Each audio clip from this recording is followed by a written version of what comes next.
শরিয়ার দৃষ্টিতে সম্মানিত মানুষ হচ্ছে তিনি যিনি আল্লাহকে সবচেয়ে বেশি ভয় পান। ইন্না আকরামাকুম ইনদাল্লাহি আতকাকুম। সবচেয়ে সম্মানিত আল্লাহর কাছে তিনি যিনি আল্লাহকে বেশি ভয় পান। 2 নম্বর বিষয় হচ্ছে ওসমান রাদিয়াল্লাহু তাআলা আনহুর কয়েকটি গুণাগুণ ছিল যেটা আল্লাহ রাসূল সাল্লাল্লাহু আলাইহি ওয়াসাল্লাম পছন্দ করতেন খুব বেশি। 1 নম্বর, তিনি ছিলেন লাজুক, লজ্জাশীল। সুতরাং যে পুরুষের লজ্জা নাই সে পুরুষ কখনো সুন্দর পুরুষ হতে পারে না। 2 নম্বর বিষয় হচ্ছে তিনি ছিলেন আল্লাহর প্রতি নির্ভরশীল, সর্বাবস্থায় তাওয়াক্কুল করতেন।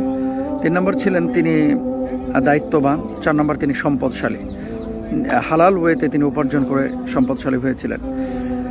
যেই মানুষটিকে আসলে পুরস্কৃত করা হচ্ছে বা সেরা সুন্দর বলা হচ্ছে, সেরা ফ্যাশন ডিজাইনার বলা হচ্ছে, ফ্যাশন অধিকারী বলা হচ্ছে, এই মানুষটার চলন বলন কথন সেটা দেখলেই বোঝা যায় নারীদের মতো। আপনাদেরকে একটা কথা বলি, রাসূল আকরাম সাল্লাল্লাহু আলাইহি ওয়াসাল্লাম বলেছেন লাআনাল্লাহুল ওয়াশিমাত ওয়াল মুস্তাওশিমাত ওয়াল মুতানাম্মিসাত।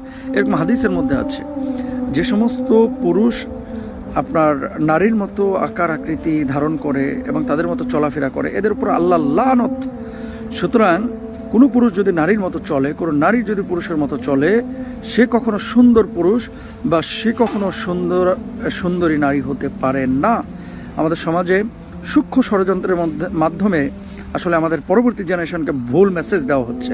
প্রিয় দর্শক, এরা যদি আসল সুন্দর হয়, এরা যদি সেরা সুন্দর হয়, তাহলে আমাদের আসলে বলার আর কিছু রাখে না যে রুচির দুর্ভিক্ষ হয়তো বা চলছে, রুচির দুর্ভিক্ষ।